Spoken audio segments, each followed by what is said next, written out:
Everyone, मैं मीनाक्षी मेरे इस नेट जेआरएफ प्लेटफॉर्म में स्वागत करती हूँ। Hope you all are fine और आपकी तैयारी बहुत अच्छी चल रही होगी।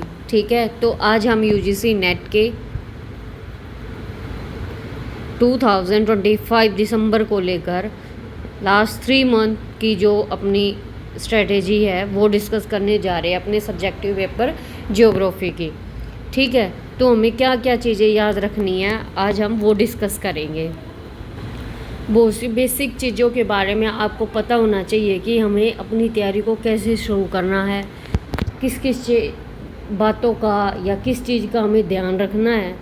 ठीक है, तभी हम बेसिक टू एडवांस हम स्टडी कर पाएंगे, अदरवाइज़ हम अपना नेट या जेआरएफ क्वालिफाई नहीं कर पाएंगे। ठीक है, हमारा सबसे पहले हमें ये भी तो पता होना चाहिए कि पेपर किस पैटर्न में आता है, क्या क्या चीज़ें होती हैं। हमारे एग्ज़ाम में कोई भी नेगेटिव मार्किंग नहीं होती, कोई भी नेगेटिव मार्किंग नहीं होती, अब तक नहीं होती, क्या पता आने वाले टाइम में नेगेटिव मार्किंग हो जाए।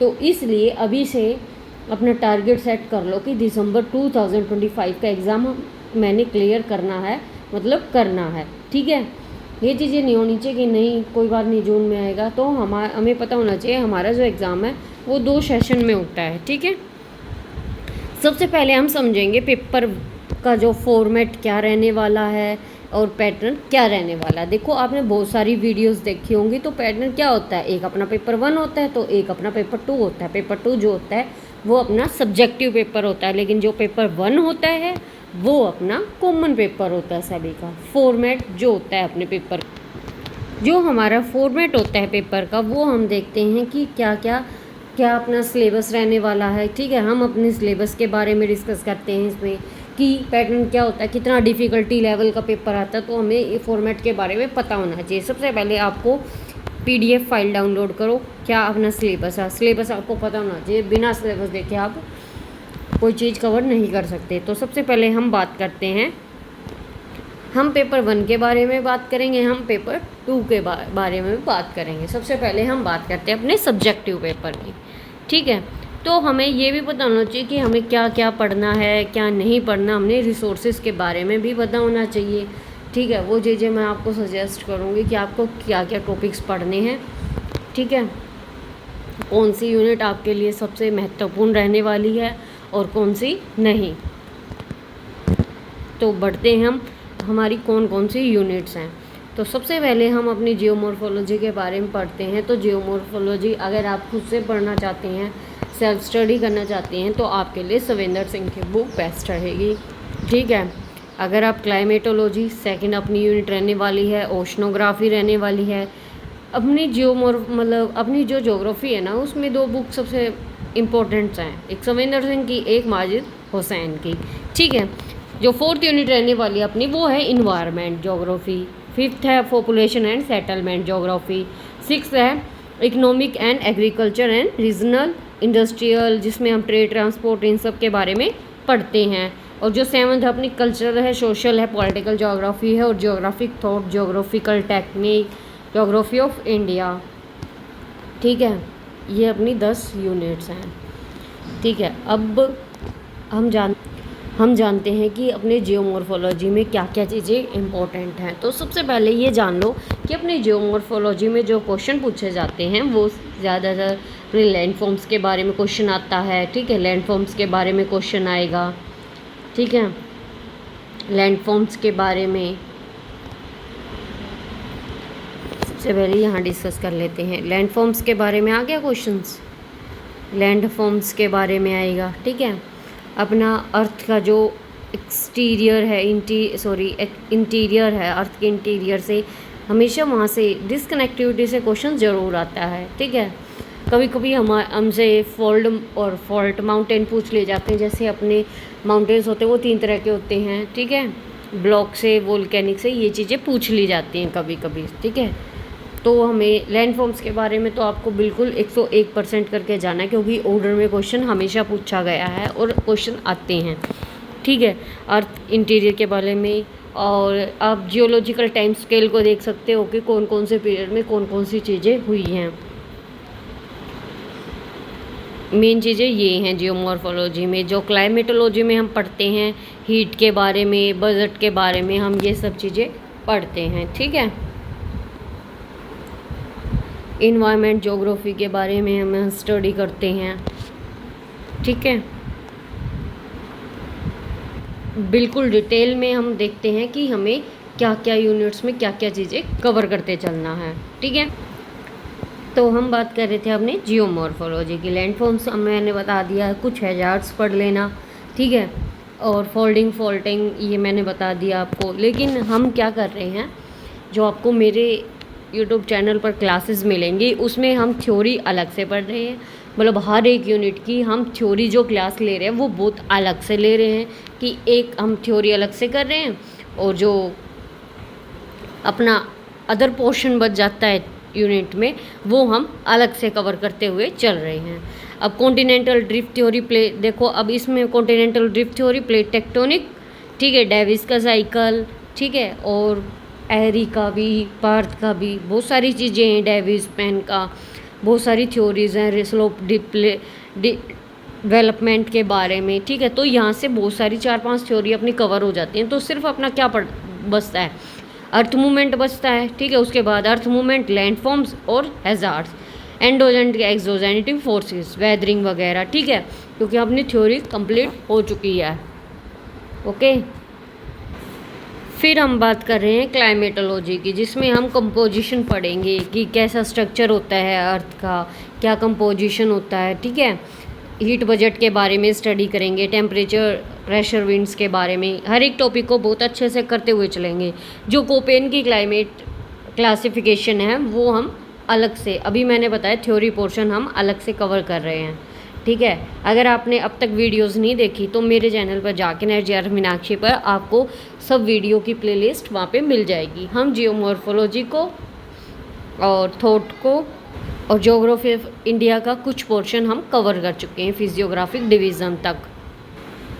फिर बात करते हैं हम कि क्लाइमेटिक क्लासिफिकेशन हो गया, कुछ हैजार्ड्स के बारे में डिस्कस करेंगे, डिजास्टर के बारे में, ठीक है। ग्लेशियर लेक आउटबर्स्ट कैसे होता है, क्या क्या क्लाइमेटिक चेंजेस होते हैं, ठीक है, इन चीज़ों के बारे में हम डिस्कस करेंगे। एल नीनो क्या होता है, ला नीना क्या होता है, ठीक है। हर एक चीज़ को हम बहुत अच्छे से कवर करते हुए चलेंगे। अगर अब तक आप मेरे इस प्लेटफॉर्म से नहीं जुड़े, पढ़ते हैं ओशनोग्राफी के बारे में। ओशनोग्राफी में हम रिलीफ ऑफ ओशन पढ़ेंगे, ठीक है, जो कॉन्टिनेंटल सेल्फ, स्लोप, उनके बारे में पढ़ेंगे। टेम्परेचर, डेंसिटी, सैलिनिटी, सैलिनिटी से 101% क्वेश्चन आते हैं, ठीक है। कोल्ड करंट से भी आ जाते हैं कभी कभी, हाँ, कोल्ड करंट से, वार्म करंट से भी आ जाते हैं, वेव से, टाइड से, ठीक है। हर एक चीज़ इंपॉर्टेंट है, ये नहीं है कि हम कुछ भी छोड़ सकते, कुछ भी नहीं छोड़ सकते, हम हर एक चीज़ को बहुत अच्छे से करते हुए चलेंगे, ठीक है। और जो ज्योग्राफी ऑफ इन्वायरमेंट है वो अपने पेपर 1 के लिए भी और पेपर 2 के भी लिए, दोनों के लिए बेनिफिशियल है। तो आप इसको, मतलब कुछ चीज़ें ऐसी होती हैं जो हमें कॉन्सेप्ट क्लियर करने के होते हैं। बाकी जो अब इसमें अगर अपना जो ये है ज्योग्राफी ऑफ इन्वायरमेंट, इसमें क्या होता है, इसमें करंट क्वेश्चन ज़्यादा पूछे जाएंगे, ठीक है, करंट से। बाकी हमें ये चीज़ें याद होनी चाहिए, कमीशंस, क्योटो प्रोटोकॉल, एजेंडा 21, ठीक है, यहाँ से क्वेश्चन ज़रूर आते हैं। यहाँ से पॉलिसीज से क्वेश्चन आ जाएगा, फूड वेब से, चैन से। तो हमें बहुत सारी, मतलब कुछ चीज़ें हमें ऐसे पता होनी चाहिए कि हाँ, जैसे हम ज्योग्राफी ऑफ इन्वायरमेंट को लेकर हमें पता है कि यहाँ से चीज़ें इंपॉर्टेंट है, वो चीज़ें हमें कैसे पता चलेगी कि हमारी कौन सी चीज़ इंपॉर्टेंट है, वो चलेगी हमें BYQ से, ठीक है। नेक्स्ट देखते हैं पॉपुलेशन एंड सेटलमेंट। अब पॉपुलेशन सेटलमेंट में सबसे ज़्यादा है, देखो हमें सेंसस के बारे में पढ़ना है, ठीक है। वो हमें पता है कि सेंसस हमें 2011 का पढ़ना है, ठीक है। तो हम 2011 का अपना सेंसस देखेंगे। यहाँ पे थ्योरीज है, माल्थस का, सैडलर का, ठीक है, और डेमोग्राफिक ट्रांजिशन मॉडल है, थ्योरीज पॉपुलेशन की जो है, इसमें हम थ्योरीज से बहुत सारी चीज़ें कवर कर लेंगे। अगर हमने थ्योरी पढ़ ली ना तो बहुत सारी चीज़ें वहीं हो जाएंगी। सेटलमेंट की, जैसे सेटलमेंट में कभी कभी पूछा जाता है कौन सी सेटलमेंट किस टाइप की है, तो वहाँ से क्वेश्चन, इसमें मेनली क्या है, सबसे ज़्यादा थ्योरीज़ हैं, ठीक है। तो हम थ्योरीज़ का अलग सेशन, फिर से रिपीट कर रही हूँ कि हम अलग से सेशन ले रहे हैं, थ्योरीज़ का मिक्स नहीं कर रहे कुछ भी। इकोनॉमिक ज्योग्राफी में जो अपनी 6th यूनिट है, इकोनॉमिक ज्योग्राफी में पूछा जाता है प्राइमरी सेकेंडरी एक्टिविटीज़ पूछी जाती हैं, ठीक है। यहाँ से भी थ्योरी पूछी जाती है बहुत सारी। एग्रीकल्चर, यहाँ से मतलब थ्योरी से आपके बहुत सारे क्वेश्चन कवर होते हैं, या तो मैच द फॉलोइंग में, ऑर्डर में, कभी कभी असर्शन रीजन में भी क्वेश्चन स्टेटमेंट वाइज भी पूछ लिए जाते हैं। इंडस्ट्रियल से, ट्रेड ट्रांसपोर्ट से, रीजनल डेवलपमेंट से, ठीक है। यहाँ है अपनी सबसे ज़्यादा थ्योरी। अगर बात करें कल्चर और सोशल ज्योग्राफी के, तो हमें सबसे चीज़ इंपॉर्टेंट है मेडिकल टूरिज़्म के बारे में। इसमें अगर हमने कॉन्सेप्ट क्लियर कर लिया तो हम क्वेश्चन बिल्कुल भी गलत नहीं करेंगे, ठीक है। पॉलिटिकल ज्योग्राफी से हमें लिए इम्पोर्टेंट है बाउंड्रीज, फ्रंटायर, ठीक है। और ये हमें रीजनल ऑर्गेनाइजेशन पूछी जाती हैं, यहाँ से क्वेश्चन बिल्कुल आता है, ठीक है। 100% क्वेश्चन यहाँ से पूछा जाता है। बात करते हैं हम थॉट के बारे में। थॉट यूनिट जो है वो अपने 10 to 15 क्वेश्चन कवर करती है, ठीक है। तो हम इसको बिल्कुल भी नहीं छोड़ सकते। बिहेवियरिज्म, पॉजिटिविज्म, ह्यूमनिज्म, स्ट्रक्चरलिज्म, यहाँ से भी क्वेश्चन आता है और ज्योग्राफर से भी क्वेश्चन पूछे जाते हैं, ठीक है।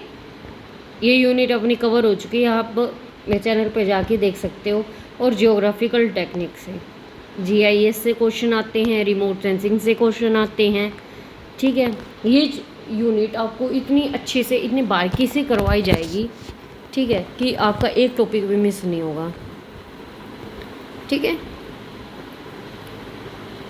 और बात करें ज्योग्राफी ऑफ इंडिया की, तो ज्योग्राफी ऑफ इंडिया अपनी चल रही है, जिसमें हमने मतलब इंडिया की लोकेशन साइज के बारे में, नेबर कंट्रीज़ के बारे में डिस्कस कर चुके हैं। 2 क्लासेस कवर हो चुकी हैं, जिसमें फिजियोग्राफिक डिवीज़न कर लिया है। थर्ड सेशन और आने वाला है, ठीक है। तो हम सबसे पहले वो यूनिट्स कवर करते चल रहे हैं जो थोड़ी लेंथी भी हैं, ठीक है। और एक साइड अपनी थ्योरीज चल रही हैं, agro climatic zones, green revolution, हम हर एक चीज़ के बारे में, जैसे नेचुरल डिजास्टर हमें इन्वायरमेंटल में पढ़े, जो मॉर्फोलॉजी में भी, ठीक है। तो यहाँ से अपनी वो सारी चीज़ें कवर हो रही हैं। तो ये चीज़ें होने के बाद हमें सबसे पहले ये पता होना चाहिए कि इंपॉर्टेंट टॉपिक्स कौन से हैं, वो हमें पता चलेगा कि अपने PYQ से, ठीक है। जितना हो उसके 10 ईयर्स के हम PYQ लगाएंगे। 10 ईयर्स के अगर आप नहीं लगा सकते तो एटलीस्ट 5 ईयर्स के तो आप लगाएं। उससे हमें ये पता चलेगा कि कौन से टॉपिक से क्वेश्चन बार बार रिपीट हो रहे हैं। बाकी मैंने बता दिया, जहाँ जहाँ जो मैंने अब तक टॉपिक करवाए हैं, आपकी क्लासेस ली हैं, वहाँ जो चीज़ें इंपॉर्टेंट है, जहाँ से क्वेश्चन आते हैं, वहाँ मैंने हर बार बताया कि ये क्लास आपके लिए इम्पोर्टेंट है। इस टॉपिक से 101% क्वेश्चन आते हैं। हर एक चीज़, ना क्लास ज़्यादा लंबी ली जाती है, आपकी 10 to 15 मिनट का आपका सेशन रहता है, उसमें आपको बारीकी से हर एक चीज़ कवर करवाई जाती है। अगर आपको बुक से स्टडी करना तो आप बुक से करिए, अगर आपको लगता है कि अब मेरे को सेल्फ स्टडी की ज़रूरत है तो आप सेल्फ स्टडी करिए। अदरवाइज़ मेरे चैनल पर आपको हर एक तरह की बुक से क्वेश्चन, मतलब बुक से जो भी टॉपिक्स, जो भी कॉन्सेप्ट बनाए गए हैं, वो हर एक यूनिट से, हर एक बुक से कवर किए गए हैं। तो आपको बिल्कुल जेन्युइन कंटेंट ही मिलेगा, जो आपके एग्ज़ाम को, प्रिपरेशन को बूस्ट करने में बहुत आप हेल्पफुल रहेगा, ठीक है। तो अगर अब तक भी आपने वीडियोस को नहीं देखा है तो जाके मेरे चैनल पर वीडियोस को देखें और अपनी प्रैक्टिस को, और सबसे मेन चीज़, अगर आपको कोई यूनिट कवर हो जाती है तो उसके अच्छे से नोट्स बनाएं, ठीक है। कम से कम 3 बार तो रिवीजन ज़रूर करें, तो उसको आप कभी नहीं भूलोगे। प्रैक्टिस किससे होती है? PYQ से, क्योंकि PYQ से हमें पता चलता है कि हमारा कौन सा टॉपिक से क्वेश्चन पूछे जा रहे हैं, ठीक है। तो अगर आप ये सब चीज़ें करते हो तो सक्सेस बिल्कुल आपके हाथ में है। आप जल्द से जल्द JRF क्वालिफाई करोगे, ठीक है। कहीं अच्छी जगह आपका एडमिशन होगा, आप जल्द से जल्द असिस्टेंट प्रोफेसर बनोगे, ठीक है। ऐसे ही क्लासेस के लिए आप मेरे नेट JRF प्लेटफॉर्म को सब्सक्राइब करो और ऐसे ही मोर वीडियोस देखो, ठीक है। क्योंकि हर एक चीज़ को बहुत बारीकी से कवर करवाया गया है। आपको सिलेबस के बारे में मैंने बता दिया, इम्पोर्टेंट टॉपिक्स के बारे में बता दिया कि हम कैसे क्या टॉपिक्स करते हुए चल रहे हैं। अगर आपको बुक से करने हैं तो आप कमेंट बॉक्स में डालिए, तो मैं आपको बुक्स भी सजेस्ट कर दूंगी अगर आपको बुक से पढ़ाई करनी है, ठीक है। अदरवाइज़ मेरे चैनल पर आपको हर एक टॉपिक से हर एक कॉन्सेप्ट आपको बिल्कुल क्लियर होता चलेगा, ठीक है। तो मिलते हैं नई क्लास में, और एक बात और डिस्कस कर लेते हैं कि अब से 3 मंथ हमारे एग्ज़ाम को लेकर रहते हैं, तो अब से ठीक शार्प 11 बजे और शाम को 11 बजे आपकी थ्योरी क्लास डलेगी मॉर्निंग में, ठीक है। और शाम को आपको जो सेशन रहने वाला है वो आपका रहेगा थ्योरेटिकल, मीन्स आपका कॉन्सेप्चुअल, ठीक है। जो ज्योग्राफी ऑफ इंडिया की अपनी यूनिट चल रही है, इवनिंग में वो सेशन डलेगा और 11 बजे आपको थ्योरी की क्लासेस मिल जाएगी। और हर एक संडे को हम, जैसे हमारी जियोमॉर्फोलॉजी कंप्लीट हो गई है, ठीक है, तो उसके हम PYQ करेंगे, ठीक है। PYQ करेंगे हर एक संडे को, जो भी संडे आएगा उसको हमारी कोई क्लास नहीं होगी, ठीक है। सिर्फ PYQ की क्लास होगी, 2 PYQ की क्लास अपनी चलेंगे। एक थ्योरी की, जो हम थ्योरी मॉडल्स करते हुए चल रहे हैं, एक हमारे रहेगी कॉन्सेप्चुअल बेसिस, ठीक है। होप आप सबको क्लास अच्छी लगी होगी। तो मिलते हैं कल एक नए सेशन में। आपको आपकी स्ट्रेटेजी जो मैंने बताई आपको अच्छी लगी होगी, ठीक है। Take care.